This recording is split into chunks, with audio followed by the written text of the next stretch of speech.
우리 어린이들도 바른 자세로 잘 찾았죠? 자, 같이 제가 봉독하겠습니다. 로마서 1장 24절에서 32절까지 제가 봉독하겠습니다. 하나님 말씀을 잘 들으시길 바랍니다. 그러므로 하나님께서 그들의 마음의 정욕대로 더러움에 내버려 두사 그들의 몸을 서로 욕되게 하게 하셨으니 이는 그들이 하나님의 진리를 거짓 것으로 바꾸어 피조물을 조물주보다 더 경배하고 섬김이라. 주는 곧 영원히 찬송할 이시로다. 아멘. 이 때문이 하나님께서 그들을 부끄러운 욕심에 내버려 두셨으니 곧 그들의 여자들도 순리대로 쓸 것을 바꾸어 영리로 쓰며 그와 같이 남자들도 순리대로 여자 쓰기를 버리고 서로 향하여 음욕이 불릴 듯하며 남자가 남자와 더불어 부끄러운 일을 행하여 그들의 그릇됨에 상당한 보응을 그들 자신이 받았느니라.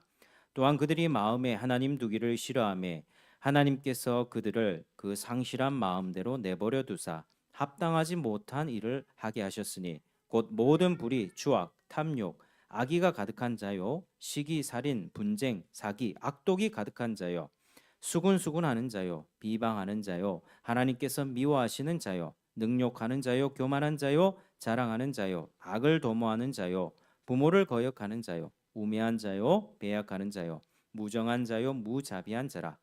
그들이 이 같은 일을 행하는 자는 사형에 해당한다고 하나님께서 정하심을 알고도 자기들만 행할 뿐 아니라 또한 그런 일을 행하는 자들을 옳다 하느니라. 아멘. 자, 여러분 이제 로마서 강의 8번째 우리 시간 살펴보시겠습니다. 여러분 우리가 이제 살아가면서 이제 자녀를 다 키운 분들도 있고 아직 뭐 결혼 안 한 우리 청년 분들도 계신데 우리 자녀를 키울 때 뭐 자녀가 말을 안 들으면 뭐 집을 나가버려라 뭐 이럴 때 있죠. 엄마랑 있기 싫으면 집을 나가. 그러면 애가 진짜로 집을 나가면 어떻게 됩니까? 그런다고 집을 나가냐 하면서 뭐 머리끄덩이를 잡고 다시 집에 돌아오게 되겠죠. 이 부모의 마음이 이제 아직 자녀를 향해서 사랑이 남아 있기 때문입니다. 그런데 간혹 가다가 이제 우리 부모들 중에는 정말로 자기 자녀를 포기할 때가 있습니다. 더 이상 안 되겠다. 더 이상 못 참겠다. 그래서 이제 뭐 자녀들을 뭐 유기하거나 그렇게 방임하는 경우가 간혹 있죠. 그것이 오늘 우리가 알아볼 주제입니다. 하나님께서도 이렇게 죄인들을 향하여 언제나 사랑과 은혜를 베푸시지만 또한 죄와 악을 향해서 진노를 베푸실 때도 있지만 하나님께서는 그보다 더 무서운 속성이 있는데 그게 바로 하나님의 내버려 두심입니다. 한번 따라 하시겠습니다. 하나님의 내버려 두심. 하나님의 내버려 두심. 그래서 하나님이 왜 그렇게 하시는가? 하나님은 끊임없이 우리를 설득하고 우리를 데려오고 믿음으로 인도해야만 할 것 같은데 하나님은 그렇게 하지 않을 때가 있다는 것입니다. 그러면 우리는 그 하나님 앞에서 어떤 자세를 가지고 어떻게 살아가야 되는지를 함께 살펴보겠습니다. 자, 우리가 24절을 살펴보니까 자, 그러므로라는 수식어로 시작하죠. 자, 그러므로 하나님께서 그들의 마음의 정욕, 이 정욕이라고 하는 것은요, 금지된 쾌락에 대한 아주 격한 욕망입니다. 그리고 그 욕망대로 더러움에 내버려 두셨다. 그래서 그들의 몸을 서로 욕되게 하셨다라고 말씀하고 있습니다. 여기서 더럽다고 할 때는요, 모든 부도덕 그리고 성적인 부도덕과 악함에 내버려 두셨다라는 뜻입니다. 자, 그래서 앞문장의 결과, 자, 앞에 일이 이러하기 때문에 그러므로 하나님이 이렇게 더럽게 내버려 두셨다라고 말씀하고 있습니다. 그러니까 우리 지난 시간의 내용을 잠시 말씀드리면 우리 하나님께서는 모든 인간들에게 하나님을 감각할 수 있는 기관을 주셨죠. 우리 내적인 기관이 무엇이었습니까? 양심입니다. 하나님은 우리에게 양심을 주셔서 무엇이 선하고 악한지를 본능적으로 알 수 있도록 하셨고 또 우리 바깥 세상 가운데 하나님의 창조 세계를 보면 하나님의 능력과 신성을 심어 두셨죠. 여러분 우주의 광활함을 볼 때 요즘에 이제 제임스 웹이라는 망원경이 개발이 돼 가지고 그게 뭐 십몇 조라고 아주 그냥 거금을 들여서 만든 망원경인데 그 우주를 관찰할 수 있습니다. 근데 우주가 얼마나 넓은지 그렇게 기술이 좋은 망원경 가지고도 어느 순간을 넘어가면 더 이상 관측이 안 된다고 합니다. 그러니까 우주가 너무 광활하죠. 그리고 우주 안에 살아가고 있는 모든 시스템들, 우리 자연 환경들, 사계절이 돌아가는 이 순환의 법칙들 이런 것들을 봤을 때 전혀 이 진화론 또 설명할 수가 없습니다. 그러니까 오늘 현대 진화론자들도 생명체가 너무나도 복잡하고 다양하기 때문에 자신들이 주장하는 근거가 뭐죠? 자연 발생, 돌연변이 아닙니까? 자연적으로 발생해서 적자 생존, 강한 놈이 살아남고 못한 놈은 죽는다. 라고 하는 이 메커니즘을 사실 설명할 수가 없다라고 진화론자들이 스스로 이야기를 하거든요. 그러니까 하나님의 만드신 세상은 너무나도 복잡하고 오묘하기 때문에 이것은 누군가가 설계하고 만들 수밖에 없었다라고 인정하는 것입니다. 근데 그 사람들은 이제 하나님을 믿기 싫으니까 아니야 다른 더 증거가 있을 거야 진화론이 맞을 거야라는 그런 어떤 굳은 신념으로 증거를 찾고 계속 연구를 하는 것입니다. 하나님 믿기 싫으니까요. 하나님께서 이렇게 우리 가운데 양심도 주시고 세상 가운데 증거를 새겨 두셨지만 사람들이 하나님을 찾지 않는 겁니다. 본능적으로 선을 알고 본능적으로 이것이 아니란 걸 감각하면서도 어떻게 합니까? 그냥 태양에다 절해버리죠. 달신을 섬기게 됩니다. 돼지머리 잘라서 절하는 게 우리 인간의 어리석음입니다. 삼겹살 맛있게 먹고 난 다음에 돼지머리에 절하는 게 인간의 어리석음입니다. 그러니까 하나님이 이렇게 어리석게 행하는 자들을 보면서 하나님이 그들을 내버려 두셨다라고 말씀하는 것입니다. 그 결과입니다. 하나님이 증거를 주셨지만 사람들이 하나님을 찾지 않았기 때문에 하나님은 그들을 내버려 두셨다라고 하는 것이죠.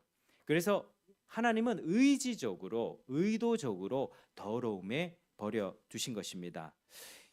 오늘 뭐 과학 이야기를 좀 하게 되는데 혹시 열역학 제2법칙 엔트로피 법칙이라고 혹시 들어보셨습니까? 단어는 들어보셨을 겁니다. 근데 이게 뭐냐면 우리 자연 현상과 모든 물질 세계는요 무질서한 대로 나아간다는 것입니다. 그러니까 뭐 어렵지 않습니다. 무언가 가만히 두면 어떻습니까? 무언가를 가만히 5년, 10년 두면 그것에 뭐 균열이 생기거나 부패하거나 녹슬거나 상하거나 그렇게 되지요. 그러니까 우리 자연 세계가 이렇게 열역학 제2법칙에 이렇게 지배받고 있습니다. 한 달 동안 교회에 사람이 들어오지 않으면 어떻게 되겠습니까? 천장에는 뭐 거미줄이 생겨나겠고 뭐 여러 가지 뭐 먼지가 가득 쌓이게 되고 뭐 쇠가 붙은 물건에는 이제 녹이 막 슬게 되겠죠.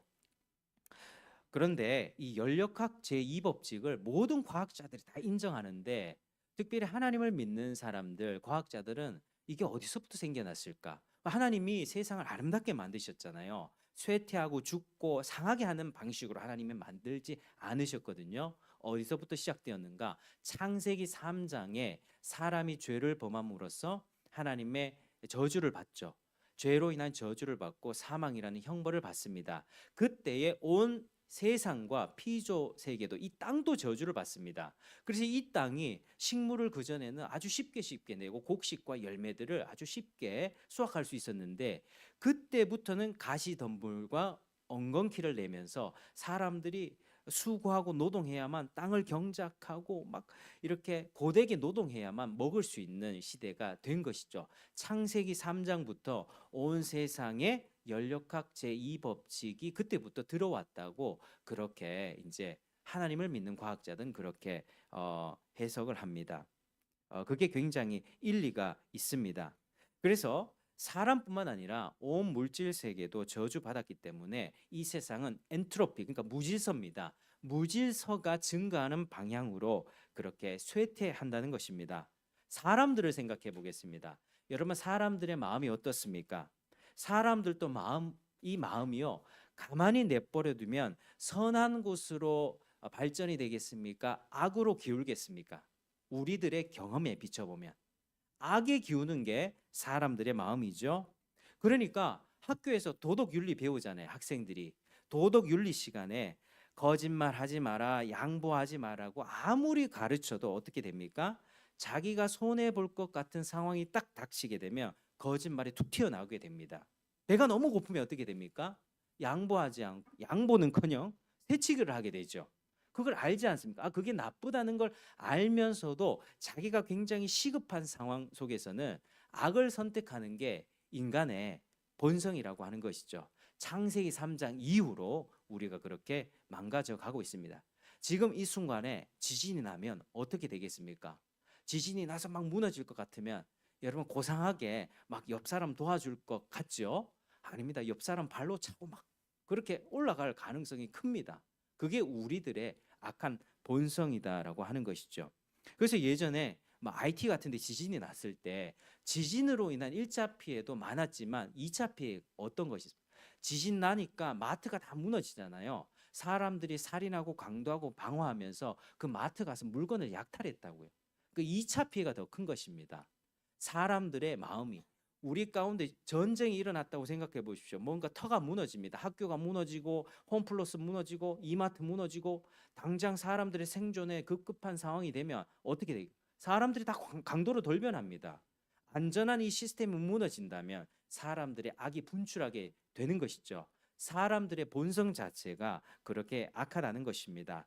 가르쳐줘도 악으로 기운다는 것이죠. 그래서 하나님이 특별하게 그 사람의 마음 가운데 선한 마음으로 간섭해 주지 않으면 사람은 가만히 내버려 두면 연력학 제2법칙처럼 그냥 악으로 기울게 된다는 것입니다. 그래서 도덕적으로 더욱 타락하게 되고 더러운 인생을 살게 되는 것입니다. 그래서 오늘 본문에 이 로마서에서 하나님이 그들을 내버려 두셨다라고 하는 것이죠. 자, 그렇다면 그 사람들이 하나님이 내버려 두신 결과 어떤 죄를 짓게 됩니까? 자, 24절 끝에 뭐라 되어 있습니까? 그들의 몸을 서로 욕되게 하셨으니, 이 말은요 성적으로 아주 난잡하고 더럽게 살게 됐다는 뜻입니다. 당시 로마서가 기록된 시대는요 로마 시대였습니다. 근데 그리스 로마 신화를 읽어보고 또 당시 역사에 관한 내용들을 우리가 TV로도 보고 하는데요. 그런 이야기를 들으면 그때 시대가 성적으로 굉장히 타락한 시대였습니다.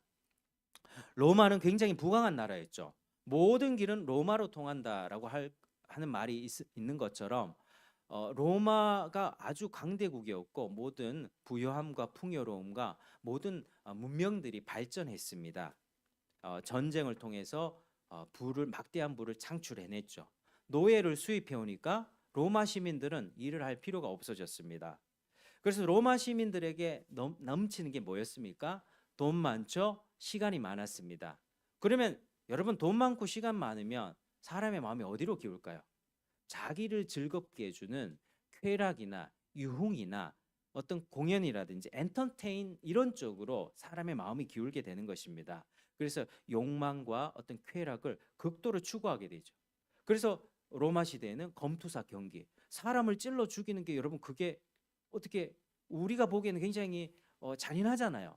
근데 그 시대 사람들은 그걸 즐겼다고요. 맹수와 사람을 둘이 붙게 합니다. 지금도 우리가 UFC라든지 MMA 경기를 통해서 사람을 때리는 걸 보면서 막 아드레날린이 폭발하고 그걸 막 좋아하잖아요. 그런 게 일종의 그런 것입니다. 시간 많고 돈 많으니까 그 원초적인 즐거움이죠. 남을 때리면서 얻게 되는 그러한 쾌감들이 있지 않습니까? 그래서 그러한 일들이 굉장히 많았었고요. 당시 황제나 그 귀족 사회 이야기를 보면 성 스캔들도 굉장히 많았습니다. 근친상간, 가족 간에, 그리고 심지어 짐승과 어떤 그런 난잡한 행위를 하거나 요즘에 동성애가 참 많죠. 동성 성행위를 하는 경우도 많이 있었습니다. 그래서 고위 계급의 여성들은 어떤 검투사들 몸이 좋잖아요. 검투사들과 이렇게 거금을 들여서 하룻밤을 같이 지내기도 하고. 그러니까 요즘에 연예인들이 이제 사업가가 연예인들을 돈으로 매수해서 하는 그런 일들이 그때도 그대로 일어났습니다. 아주 그런 어떤 쾌락주의적인 생활 방식과 그리고 식욕들도 굉장히 넘쳐났습니다. 식탐 같은 것들. 여러분 많이 먹는 게 죄라고 하는 사실을 여러분 혹시 아셨습니까? 우리가 제가 가끔 뭐 그런 얘기하는데 우리는 먹기 위해서 살까? 살기 위해서 먹을까? 우리 먹기 위해서 삽니까? 살기 위해서 먹습니까? 살기 위해서 먹죠. 살기 위해서 적당하게 먹고 그 에너지로 일해야 됩니다. 그런데 오늘날 문화는 먹방 같은 거 보세요. 먹기 위해서 사는 것 같아요. 먹어야 돈이 들어오잖아요. 별풍선 받고. 그러니까 그 어느 정도의 선을 넘어서 먹는 것도 죄가 된다는 사실을 기억하셔야 됩니다. 근데 로마 시대 때 그 식탐이 얼마나 넘쳐났냐면 어떤 귀족들은 성대한 연회 가운데 이렇게 잔치를 많이 벌이잖아요. 이것저것 다 먹어야 되는데 못 먹잖아요. 이 정도의 음식을 먹고 보미팅을 하는 거예요. 손가락을 넣어서 토하는 거예요. 토하고 그 옆에 음식을 또 먹습니다. 얼마나 괴로운 일이에요.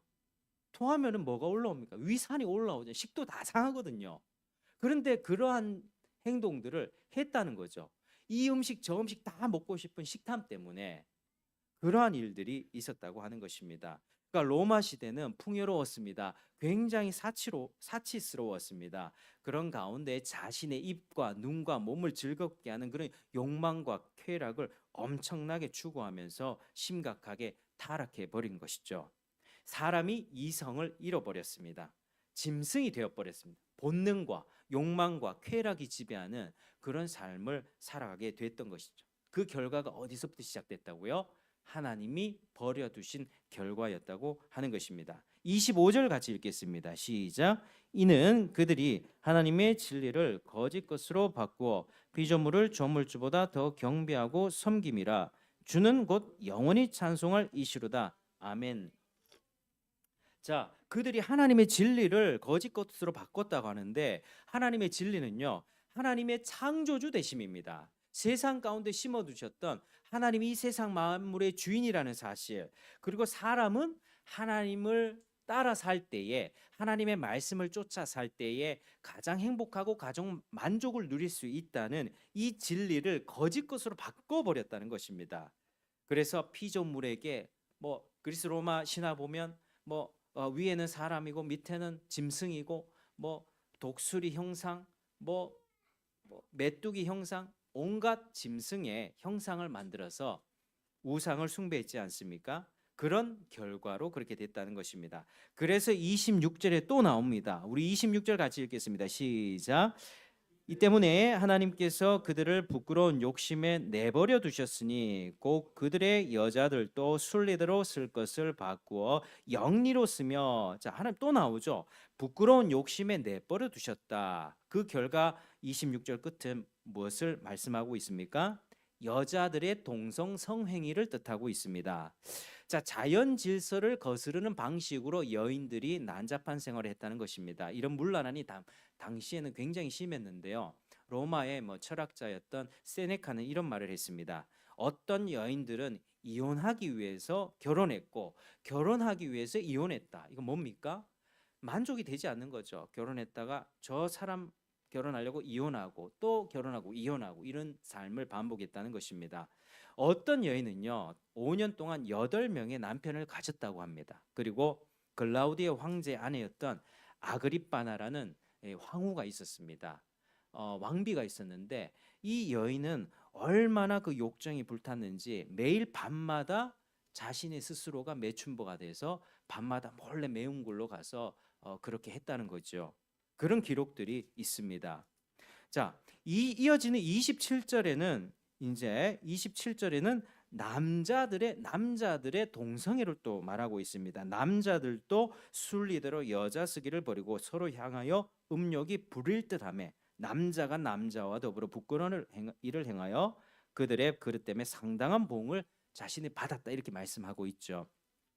남자들도 동일하게 욕정의 노예가 되면서 이성과 양심의 기능이 마비가 되는 것입니다. 정상적인 사람이라면 이성에게 마음이 가는 게 맞습니다. 그런데 이게 남자가 남자에게 어떤 성적인 끌림이 있다는 것은 이것은 왜곡된 것이라는 거죠. 죄성으로 하나님이 버려두신 결과로 그들의 이성이 마비되고 본능에 충실하게 된 결과라는 것입니다. 그로 인하여서 죄로 인한 상당한 보응을 받았다.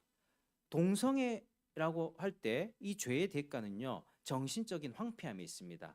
보통 동성애를 하는 사람들, 어떤 연예인들 뭐 커밍아웃을 하죠. 그런 남자들을 보면 굉장히 남성성이 없는 사람들이 많습니다. 이제 뭐가 소심하거나 뭔가 보면은 이런 느낌이 딱 오거든요. 그러니까 이제 남자들에게 인정받지 못하는 어떤 그런 심리들이 있는 거죠. 그러한 정신적인 황폐함, 이성의 마비와 더불어서 육체적인 질병, 에이즈의 주 원인이 동성애거든요. 그래서 그런 것들을 받았다고 하는 것입니다. 오늘 말씀에서 동성애 얘기를 좀 잠깐 드릴 텐데요. 동성애는 오늘 말씀에 의하면 하나님이 내버려 두신 결과라고 분명히 말씀하고 있습니다. 그런데 오늘날 동성애를 찬성하는 사람들은 어떻게 이야기를 합니까? 심지어 교회 안의 목사들조차도 동성애 지지하는 사람들은 동성애는 선천적인 것이라고 그렇게 말을 하고 있습니다. 선천적인 것. 김모 교수는 제가 예전에 이제 유튜브에 자꾸 그런 글을 쓰길래 저도 이제 유튜브로 이제 글을 써서 제발 그러지 마시라고 이렇게 답글로 설전을 했던 적이 있는데요. 남성과 여성 사이에 남자도 아니고 여자도 아닌 간성이 존재해서 이 간성이 발전하면 동성애가 된다라고 얘기하는 김모 교수가 있었습니다. 그러니까 이게 말이 됩니까? 남자와 여자의 중간 성이 있다. 그런 걸 이론으로 낸다는 겁니다. 그 배웠다는 사람들이, 엘리트 계층들이. 그러니까 이런 것들이 이론으로 들어오게 되면 논문을 발표하고 막 하게 되면 사람들이 일반 사람은 어떻게 받아들이겠습니까? 아, 그럴 수 있겠구나. 왜? 배운 사람들이 말하니까. 그래서 동성애 차별금지법을 제정하려고 하는 오늘날의 시도들이 굉장히 많은데요. 이 차별금지법이 뭐냐면요. 동성애자들에 대해서 누군가가 동성애자가 저한테 상담하러 올 수 있잖아요. 목사님 저 이것 때문에 힘들어요. 그러면은 제가 얘기할 수 있잖아요. 이거는 성경에 의하면 이런 죄악된 세상 가운데 있는 우리가 겪을 수 있는 결과야. 그래 하나님 앞에 우리가 기도하고 그렇지만 그런 어떤 죄악들을 회개하고 같이 함께 우리 고칠 수 있도록 네가 한 여자를 만나서 건강한 결혼 생활을 이룰 수 있도록 목사님이 내가 도와줄게라고 얘기할 수 있잖아요. 근데 그게 누군가에게 알려졌다. 제가 설교 강단에서 그게 알려져서 유튜브 동영상에 누군가 동성애자가 들었다. 아, 기분 나쁘다. 동성애를 죄라고 했다. 라고 하면서 저를 고발할 수 있는 법이 차별금지법입니다. 겉으로는 좋은 말이죠. 차별하지 말자. 아니 이미 다 차별하지 말자는 법은 있습니다. 장애인이 어디 회사 가가지고 차별 대우 받으면 어떻습니까? 고발하면 되잖아요. 고용노동부에 고발하면 되잖아요. 학생이 학교를 갔는데 뭐 차별 대우를 받으면 학교나 어디 고발하면 돼요. 근데 이 차별금지법을 굳이 제정하려는 이유는 동성애에 대해서 입틀막 하는 것이죠. 동성애에 대해서 이런저런 아무 말도 하지 말고 악하단 말도 하지 말고 동성애자들 있는 그대로 인정해줘라. 저들은 저 삶이 선천적인가? 아니요, 선천적인 것이 아니라니까요. 바르게 고쳐줘야 된다니까요. 그러니까 이 차별금지법에 대해서 교회들이 막기 위해서 이렇게 많은 시도들을 하고 있는 것입니다. 여러분, 여러분의 양심은 어떻게 이야기합니까? 정말로 동성애가 자연적이고 선천적이라는 것을 말합니까? 절대 그렇지 않습니다. 하나님은 창세기 1장 2장에 세상을 만드시고 사람을 만들 때 한 남자와 한 여자를 만드시고 둘이 사랑으로 연합하게 하는 이 결혼 제도를 만들어 주셨습니다. 그러니까 한 남자와 한 여자로 이루어지는 결혼 제도는 사람이 만든 제도가 아니라는 것이죠. 오늘날 페미니스트들은 이렇게 얘기합니다. 결혼은 가부장적인 산물이야. 여성을 억압하는 아주 악한 제도이기 때문에 없애야 된다라고 말을 하는 아주 급진적인 여성 페미니스트들이 있습니다. 그런데 그거 아닙니다. 한 남자와 한 여자로 이루어지는 결혼은 하나님이 만드신 신적인 제도고 하나님이 사람의 인생 가운데 허락하신 아주 그냥 일반 은총 중에 하나라고 하는 것이죠. 여러분, 결혼 제도가 악한 것이 아니라 결혼 제도 안에 살아가는 남자와 여자, 남편과 아내의 악한 죄성이 악한 것이죠. 제도 자체가 악한 게 아니라고 하는 것입니다. 오늘날에도 우리 이 사회 문제가 있습니다. 자유민주주의 체제가 좋습니까? 나쁩니까? 이 체제를 무너뜨리고 어떻게 사회주의 체제로 가려고 하는 세력들이 있거든요. 어떻습니까? 자유민주주의 체제가 훨씬 탁월하거든요. 근데 문제는 뭡니까? 이 체제가 안 좋다고 다른 체제로 갈아탈 것이 아니라 이 체제 안에서 사람들의 도덕성과 영적인 능력을 길러서 사람들이 건강하게 상거래를 하고 정직하게 살아가는 그 사회를 만들어야 되겠죠. 체제 자체가 문제가 아닌 것입니다. 그런데 자꾸 이제 사람들은 체제를 허물고 이렇게 강제적으로 부자 거 다 뺏어서 공평하게 나누고 모든 돈을 걷어서 다 뿌리고 하면 우리는 평등해질까요? 천만에요. 평등해지지 않습니다. 사람의 죄성이 문제이기 때문이죠. 사람의 죄성을 건드리지 않고 자꾸 제도를 건드리려고 합니다. 결혼 제도 문제 아니고 사람의 죄성입니다. 그리고 결혼 안에서 이루어지는 성적인 행위만이 가장 아름답고 신성한 것입니다. 결혼을 했다면 두 사람 간에는 비밀스럽게 어떤 것들도 해도 되는 것이죠. 하나님이 죄와 더러운 가운데 사람들을 내버려 둔 결과 수치스럽고 부끄러운 동성애를 행하게 됐다라고 말씀하고 있습니다. 여러분, 우리가 이것을 보면서 오늘날의 동성애 많잖아요. 뭐 퀴어 축제 많이 하지 않습니까? 이걸 보면서 우리가 입법으로 반대를 해야 합니다. 그러나 그보다 더 본질적으로 해야 되는 것이 있는데 그것이 바로 많은 사람들이 하나님을 버렸구나. 이것을 먼저 진단해야 합니다. 무조건 동성애자들을 향해서 공격하고 너희들은 뭐 인간 말종 이렇게 해서는 절대 안 됩니다. 왜 그런 현상이 일어나는가? 사람들이 하나님을 버렸기 때문에 버린 그 마음의 공허함을 채우기 위해서 저런 식으로 난잡함을 통해서 자기 마음을 채우려고 하는구나라고 하는 안타까운 마음을 가져야 되겠죠. 그러면서 주변 사람들에게 우리는 하나님을 먼저 예배하고 창조 질서 속에서 결혼 제도라고 하는 그 제도를 지켜가며 내가 변화되고 우리 부부 관계가 건강해질 수 있도록 성화의 삶을 살아내야 되겠죠. 그리고 주변 사람들에게 어떻게 해야 되겠습니까? 동성애자들에게 무조건 공경할 것이 아니라 하나님의 사랑을 전하고 그것은 잘못된 길에서 돌아올 수 있도록 인도하는 것이 이게 우리의 바른 방향입니다. 그게 우선적 과제입니다. 그러나 하나님을 향한 예배 없이 전도 없이 무조건 어디 집회 가가지고 공격하고 하면은 동성애자들 얼마나 기분 나쁘겠습니까? 그들이 잘못됐다는 것을 깨달을 수 있도록 그들의 삶의 어떤 허망함을 알려줘야 되겠죠. 특별히 신자들은 결혼 생활에 불화를 해결하면서 부부 관계를 거룩하게 회복해 나가야만 합니다. 저도 뭐 결혼해서 많이 다투고 또 갈등할 때 많습니다. 그럼에도 불구하고 하나님 말씀 앞에 서야 되겠죠. 서로 용서하고 용납하고 남편 아내를 사랑하고 아내는 남편의 머리됨을 인정하며 순종해야 되겠죠. 이 결혼 생활이 지켜나가질 때 어떤 결과가 있겠습니까? 밖에서 사람들이 저 정도면 나도 결혼하고 싶다라는 생각 들지 않습니까? 근데 요즘에 TV에 어떤 것들이 많아요? 결혼 지옥, 뭐 결혼 뭐죠? 숙녀, 이혼 숙녀 무슨 캠프 이런 거 나오잖아요. 그런 게 너무나 많은 거예요. 그러니까 보니까 제가 봐도 좀 이상한 사람이 너무나 많은 거예요. 그래서 사람들이 보기에 청년들 결혼하지 않은 사람들 보기에 결혼하기 싫다 하잖아요. 그러나 진태현 씨라든지 아니면은 뭐 시연이라든지 이렇게 좋게 결혼해서 잘 사는 사람들의 이야기를 자꾸 들려줘야지. 저렇게 결혼해서 살면 나도 괜찮겠다라고 생각할 수 있겠죠. 신자들의 역할이 사회의 문화를 가치관을 그렇게 이끌어가야 된다는 것입니다. 여러분, 오늘날 세상이요, 왜 이렇게 악합니까? 왜 성적으로 이렇게 문란합니까? 동성애가 판을 칩니까?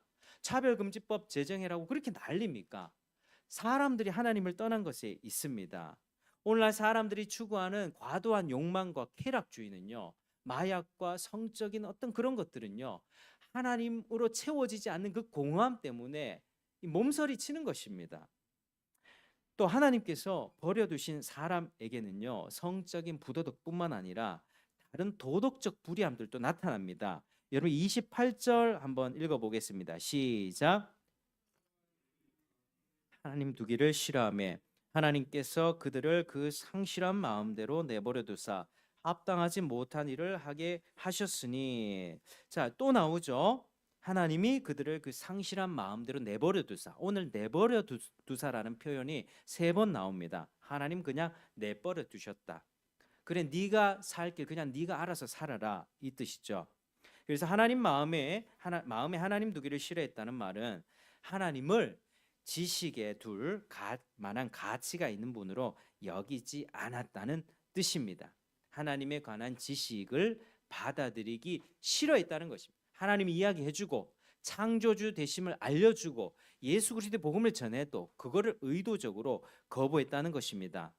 여러분, 믿지 않는 사람들은요, 몰라서 안 믿는 게 아니에요. 아무리 얘기해줘도요, 왜 안 믿는지 아세요? 믿기 싫어서 안 믿는다니까요. 얘기를 해줘도 논리적으로 얘기를 해줘도 그거 논리적으로 머리로는 알아도 마음속으로는 거부하는 거죠. 하나님 없는 게 낫다라고 생각합니다. 왜냐하면요, 거리낌이 없이 살기를 원하거든요. 자기 마음의 원함대로 살기를 원하지 누군가 구속받고 사는 걸 원하십니까, 여러분? 여러분의 소원과 여러분의 원함대로 살기를 원하지 사람들은 구속을 싫어하거든요. 그래서 하나님이란 존재는 없었으면 좋겠다라고 생각을 하는 것이죠. 심하게는 마르크스 같은 사람들은 하나님을 제거해야 된다라고 하면서 공산주의 이론 같은 것들을 만들어냈습니다. 여러분, 제가 아까 진화론을 잠깐 얘기했지만 진화론자들 이 증거를 확실하게 이렇게 불충분하다고 인정합니다. 어떻게 우연이 나왔고 자연 발생으로 돌연변이라고 하는 메커니즘으로 복잡한 생명체가 나왔을까? 다 안 나오거든요. 사람들이 그걸 알면서도 제가 이름이 기억 안 나는데 우리에게는 두 가지 선택안밖에 없다. 우연으로 발생되는 진화론이냐, 하나님이 누군가 만들었다는 창조론이냐, 이 두 가지 안 가운데 진화론은 증거가 불충분하다는 것을 그들도 인정하거든요. 그러면 대안은 뭡니까? 창조론이잖아요. 하나님이 만드셨다. 하나님이란 존재는 몰라도 지적 설계론, 무언가 신적인 존재가 만들었다고 하는 쪽으로 합리적으로 가야 되는 게 사람의 합리적인 이성 아닙니까? 판단 아니겠습니까? 안 믿는다니까요. 아니야, 진화론이 뭔가 아직 증거가 덜 발견됐을 거야. 시간이 지나면 더 발견될 거야 라고 하면서 진화론에 대한 확고한 믿음을 붙들고 창조를 안 믿는다니까요. 진화론이 과학입니까? 믿음입니까? 믿음이에요. 밖에서는 프레임을 씌워놨죠. 진화론은 과학이고 창조는 신앙이다. 믿는 사람들은 교회 안에서만 믿어라. 밖에서는 진화론이 대세다. 그 교회 믿는 사람 밖에 가서 어디 TV 토론하거나 이렇게 모든 학자들 사이에서, 세속 학자들 사이에서 하나님 얘기하고 하나님 창조 얘기하면 두드려 맞습니다. 인권위원장 어떤 사람이 하나님의 창조 얘기했다가 엄청나게 매질 당하죠. 과학자들 사이에서 하나님 창조, 제가 충주에 고구려 무슨 과학관이라고 천문학 무슨 그쪽에 가봤거든요. 박물관에 가봤는데 그 설명해 주시는 분한테 창조론이나 지적 설계는 어떻게 생각하십니까? 되게 막 저를 무시하는 듯한 표정으로 그런 거 학계에서 얘기 꺼낼 조차 뭐 가치가 없는 것 뭐 이런 식으로 얘기하는 겁니다. 그러니까 그만큼 천대되고 있는 게 사람들의 의식 가운데 하나님을 그만큼 밀어낸다라고 하는 것이죠. 사람이 하나님을 싫어하는 게 근본 문제입니다. 여러분, 세상 가운데 뭐 여러 가지 뭐 악한 풍조들이 있잖아요. 뭐 진화론이든 뭐 이상한 뭐 세상 것들이 몰려올 때 우리가 생각해야 될 것은 그 악한 것들은 원래 악했던 거예요. 세상 원래 악한 것입니다. 문제는 뭡니까? 그 악한 것들과 딱 그 화학 반응이 일어나는 것, 그 마음이 문제라고 하는 것이죠. 학생들이 언제 고비가 오는지 아십니까? 어렸을 때는 엄마 손 붙잡고 교회 잘 다닙니다. 중학생 때까지 잘 다녀요. 어느 순간 머리가 굵어지면서 학교에서 진화론 배웠는데 진화론이 맞는 것 같은데 라고 진화론을 붙들고 교회 안 나오는 애들이 있거든요. 왜 그런지 아세요? 진화론이 정말 믿고 싶어서 믿는 게 아니라 교회 가기 싫어서 그런 거예요. 교회 가기 싫어서 진화론을 그냥 대안으로 선택하는 것입니다. 코로나 시기 때 제가 이제 중고등부 학생들을 지도하고 있었는데 그때 코로나 딱 터지니까 이제 학교 모든 수업이 중단되잖아요. 인터넷에 전환이 됐거든요. 그러니까 그때 공부를 되게 열심히 했던 학생들은 자기가 스스로 하는 그게 자기 주도 학습이 됐으니까 그 아주 좋은 기회를 삼더라고요. 근데 보통 뭐 이렇게 학교 가는 게 막 맨날 아침마다 힘들고 일어나기 싫고 했던 애들은 정말 좋아하더라고요. 코로나 터졌을 때 교회에서도 코로나 터져서 교회 안 간다. 코로나 핑계를 대는 거죠. 진화론을 가져오는 게 자기 마음의 불신앙 때문에 그렇습니다. 그러니까 우리가 자꾸 세상이 악하다, 전쟁이다, 뭐 이걸로 가야 될 것이 아니라 내 마음이 얼마나 악한 데 기울고 있는가를 돌아봐야 된다는 것이죠. 여러분, 하나님께서 내버려둔 인생 가운데는요, 동성애와 성적인 난잡함도 있지만 도덕적인 불의함이 있습니다. 그게 이어지는 저기 29절부터 이어지는 이 악의 목록들이 쭉 이어집니다. 우리가 지금 제가 이 목록들에 대해서 아주 간단하게 조금씩 설명해 드리겠습니다. 이 목록들을 보면서 내가 어떤 이런 죄 가운데 빠져 있지는 않는가를 한번 돌아보시길 바랍니다. 그런 마음으로 한번 들어보시기 바랍니다. 자, 29절에 보니까 뭐가 돼 있죠? 모든 불의가 돼 있죠. 모든 불의. 그러니까 사람과 하나님께 대하여 마땅히 행해야 할 일을 하지 않는 것이 모든 불의입니다. 여러분, 죄 안 짓고 가만히 있는 거 괜찮다고 생각하는 사람도 있습니다. 나 죄 안 지었어요. 이 사람은 무슨 뜻으로 하는 겁니까? 나 나쁜 짓 안 했고 도둑질 안 했고 사람 안 때렸고 안 훔쳤어요. 난 착하게 살았어요. 근데 이 사람이 안 한 게 뭐죠? 하나님을 사랑했습니까? 사랑하지 않았죠. 신앙은요, 적극적인 걸 요청합니다. 너가 뭐 하지마, 나쁜 거 하지마, 중립 상태로 있는 걸 원하는 게 아니라요, 하나님을 전심으로 사랑하라는 것을 하나님은 요구하십니다. 심지어 생명까지 바치고 나를 사랑해라. 근데 불의는요, 적당한 수준에서 만족하면서 마땅히 행해야 될 도리를 안 하는 것이죠. 부모님을 마땅히 공경해야 되죠. 부모님께 뭐 나쁜 말 안 하고 싫은 소리 안 하고 예의한다고 그게 효도를 다한 것이겠습니까? 아니죠. 적극적으로 하나님께 나아가지 않고 사람들에게 선을 베풀지 않은 죄를 모든 불이라고 하는 것입니다. 다음에 뭐가 있습니까? 추악이 있습니다. 이것은요, 적극적으로 해를 끼치는 마음이에요. 재난을 일으키고 위험하고 불행한 것입니다. 탐욕이 무엇입니까? 더 많은 물질을 소유하려는 욕망, 부도덕한 권력, 뇌물을 탐하는 것이죠. 자, 그 다음은 여러분들 한번 읽어보시죠. 여러분 뭡니까? 악이죠. 악의는 행동으로 나타나는 모든 죄악의 동인입니다. 내면적인 악한 동기들. 자, 그 다음에 뭡니까? 시기죠. 시기. 자신이 원하지만 갖지 못한 것을 남이 가졌을 때 저거 내가 갖고 싶다, 시샘하는 마음이죠.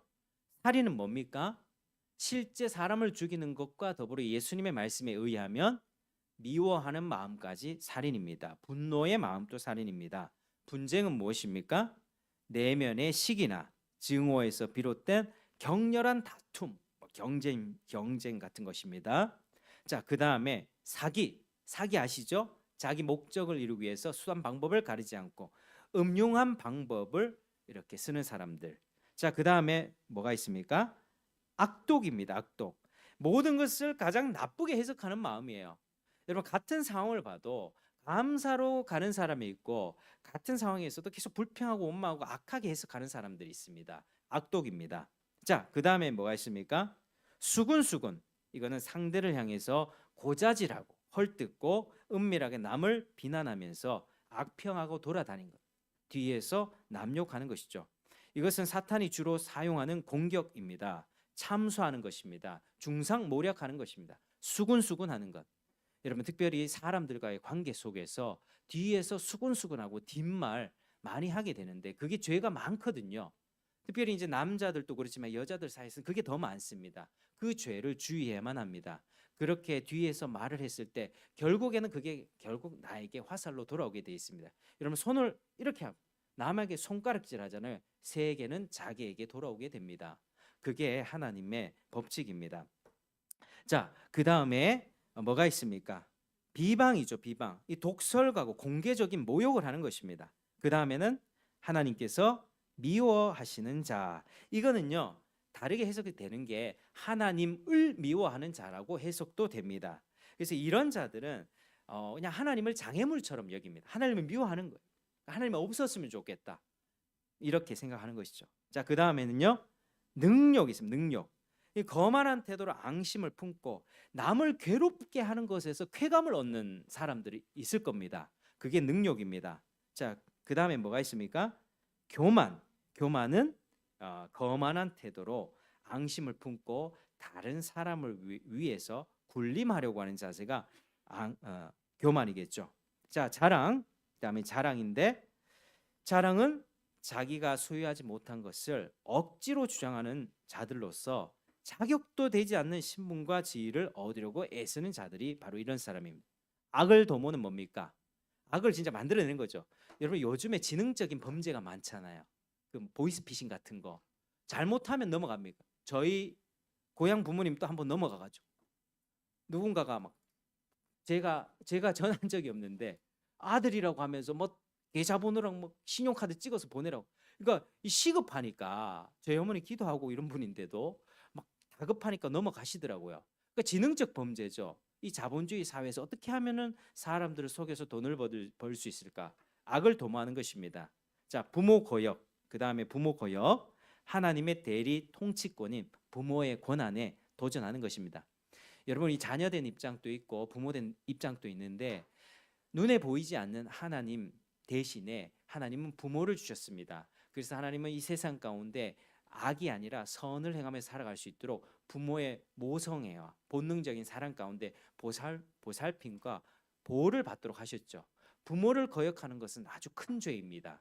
아주 큰 죄입니다. 그래서 부모를 거역하는 이 죄도 하나님이 말씀하고 있습니다. 자, 그다음에 31절 같이 읽어보겠습니다. 시작. 우매한 자요, 배약하는 자요, 무정한 자요, 무자비한 자라. 자, 우매는 어리석은 거예요. 아무리 말해줘도 이해하지 못하는 것.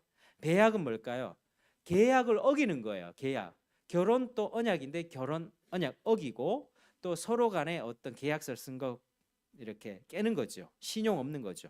자, 그다음에 무정은 뭘까? 무정은요, 부모 자식 간의 사랑이 인간의 사랑 중에 아주 기초적이고 본능적인 중요한 사랑입니다. 무정하다는 것은요, 모든 생명체의 본능이 되는 그런 모성애 같은 것 자체가 없는 거를 무정이라고 합니다. 그러니까 뭘까요? 오늘날 자기 자식을 버리거나 낙태시키거나, 옛날에 로마 시대 때는요, 자식이 기형아로 태어나잖아요. 장애아로 태어나면은 이 자식을 버렸답니다. 그런 무정함을 이야기하는 것이고요. 그리고 무자비한 것은요, 도움이 필요한 사람에 돕지 않고 불쌍히 여기지 않고 매정하게 대하는 것, 동정할 줄 모르는 게 무자비한 것입니다. 자, 여러분들, 우리가 이런 목록들을 쭉 살펴보았는데 여러분들은 어떤 죄에 쉽게 빠져 들어가고 있습니까? 이 죄를 발견하셔야만 합니다. 저도 이 목록 중에서 어떤 부분이 발견됐습니다. 그래서 그것 가지고 기도하고 있는데요. 하나님께서 버려두신 결과로 이런 죄악들에 빠져 살게 됩니다. 그런데 더 큰 문제는 뭔지 아십니까? 그 죄에 빠져 살면서 32절 같이 읽겠습니다. 시작. 그들이 이 같은 일을 행하는 자는 사형에 해당한다고 하나님께서 정하심을 알고도 자기들만 행할 뿐 아니라 또한 그런 일을 행하는 자들을 옳다 하느니라. 아멘. 그러니까 이것은요, 자기 양심을 통해서 안다는 거예요. 아, 이건 하나님이란 존재 앞에서 내가 천벌받을 일이구나, 안다는 거예요. 알면서도 자기 죄를 버리기보다는 그 죄를 행하는 다른 사람들을 어떻게 해요? 합리화한다는 거죠. 괜찮다, 그 죄 아니다. 왜? 자기도 죄를 지으니까요. 내가 사기를 치고 죄를 지으면 내 자식이 그렇게 똑같은 죄를 지을 때 쉽게 벌할 수 있을까요? 못합니다. 못합니다. 내랑 같은 죄를 짓는 사람들을 보면서 동질감을 느끼게 되고 그 그룹을 형성하게 되죠. 그러면서 아, 나도 그렇고 니도 그렇고 우리 모두 다 그런데 설마 무슨 일이 있겠냐라는 식으로 자기 안위와 위로를 하게 되죠. 이게 죄를 합리화하는 사람들의 특징입니다. 그래서 잘못을 알려줘도 회개를 거부하거나 자기 죄를 합리화하는 경향으로 나타나게 되는 것이죠. 그리하여서 사람들은 하나님이 버려두신 결과로 심판을 피할 수가 없게 되는 것입니다. 자, 여러분, 오늘 이 말씀을 이제 마무리하겠습니다. 여러분, 오늘 하나님에 대해서 어떤 점을 배우셨습니까? 항상 설교를 들으면서 하나님은 어떤 분인가를 깊이 생각하십시오. 하나님은 하나님의 존재를 인식하면서도 하나님 찾지 않고 우상 숭배하며 타락과 멸망의 길을 선택한 자들을 어떻게 하신다고요? 그냥 내버려 두신다고요. 너는 너 길대로 가라. 내가 아무리 기회를 줘도 아무리 증거를 대줘도 너는 돌아오지 않는구나. 하나님께서 기회를 주시다가 어느 순간 되면 멈춰 버리신다라고 하는 것입니다. 그 결과 세상의 동성애와 온갖 성적인 부도덕과 모든 불의와 악들이 넘쳐나게 되는 것입니다. 하나님의 진노와 심판이 이렇게 다가오게 된다는 사실을 기억하십시오. 여러분, 세상에서 참 일어나는 악을 보면서 하나님을 많이 떠났구나. 사람들이 하나님 전도해 보십시오. 요즘에 100명을 전해 보십시오. 99명은 거부합니다. 뭐 두어 명은 그냥 제 말을 듣죠. 그냥 먹을 거 이렇게 간식 이렇게 드리니까요. 그러나 거의 99.9%는요 안 들어요. 듣기 싫어합니다. 여러분, 하나님의 버려두심 때문에 일어나는 일들입니다. 요즘 세상에 참 많이 악하다고 그렇게 생각하시죠? 그런데 여러분, 그런 악한 세상 가운데서도 여러분들처럼 하나님을 믿고 거룩과 의를 선택하면서 하나님을 쫓는 사람들이 있습니다. 믿는 여러분들에게 먼저 말씀을 드리겠습니다. 여러분의 믿음은요, 여러분의 결심이나 의지나 결단, 의지력에서 나온 것이 아닙니다. 여러분 안에 선한 의지가 있어서 하나님을 자동적으로 선택한 것이 아니라고 하는 것입니다. 하나님의 선한 간섭하심과 악으로 기울고 가는 그 인생 가운데 삶의 어려움을 통해서든 부모의 고난을 통해서든 아니면 내가 직장에서 탈락하는 어떤 인간관계의 어려움을 통해서든 자식 문제로 여러 가지 상황의 어려움을 통해서 하나님이 여러분의 마음을 겸손하게 해주셨고 선한 간섭하심을 통하여서 믿음을 가질 수 있게 됐다는 것입니다. 여러분들이 믿는 분들이라면 하나님 앞에 더욱더 감사하시기를 축복합니다. 하나님의 은혜입니다. 믿음은요 자랑할 수가 없는 것입니다. 내가 이만큼 믿었으니 너도 좀 믿어봐라. 내가 복음 몇 번 전했냐? 친구야, 내가 복음 이때까지 10번 전했지 않냐? 너를 밥을 몇 번 사줬냐? 아니요, 그것도 안 된다니까요. 하나님 앞에 받은 선물이고 그 사람에게는 믿음을 아무리 얘기해도 안 됩니다. 하나님께 겸손하게 기도하면서 저 영혼에게도 내가 받았던 은혜를 저 영혼에도 하나님 허락해 주십시오 라고 기도할 때 하나님의 때에 하나님이 허락해 주시는 것이죠. 인내와 절제와 오래 참음이 필요한 것입니다. 하나님의 선하심을 더욱 구하시길 바랍니다. 그리고 하나님의 도우심을 구하면서 죄를 멀리하고 살아가시기를 축복합니다. 그리고 한편으로 하나님을 두려워하는 마음도 가지십시오. 왜냐하면 하나님이 신자들을 대하실 때 우리를 구원해서 이렇게 배제시키지는 않습니다. 우리가 죄를 자꾸 짓잖아요. 너 보다 보니까 죄를 너무 많이 짓구나. 너 지옥이야. 지옥 가는 크리스천들이라는 책이 있거든요. 그런 거 믿으시면 안 돼요. 하나님이 선택한 백성들은 끝까지 하나님이 책임지고 가십니다. 신자들이 죄를 짓 때 하나님이 어떻게 하신다고요? 그냥 정말로 지옥으로 방임하는 것이 아니라 하나님이 회초리를 들고 그래 네 멋대로 한번 잠시 살아봐라라고 하나님이 징계 차원에서 그래 네 집 떠나서 엄마 집밥 먹으면서 지내는 게 행복할 텐데 그래 네 집 떠나서 한번 네 나쁜 친구들이랑 한번 잠시 살아봐라 라고 잠시 관계를 하나님이 멈출 때가 있다는 것입니다. 하나님이 우리 마음을 시험하시기 위해서. 다윗도 그런 시험을 당했고요. 히스기야도 그런 일이 있었습니다. 하나님이 그 심중에 그 무언가를 중심을 알기 위해서 잠시 떠나신다고요. 죄를 짓는 그 마음 때문에. 그리고 하나님 앞에 실컷 두드려 맞고 나중에 두 손 두 발 들고 하나님 잘못됐습니다라고 돌아오게 되는 일을 당하게 되죠. 하나님의 그게 선하심입니다.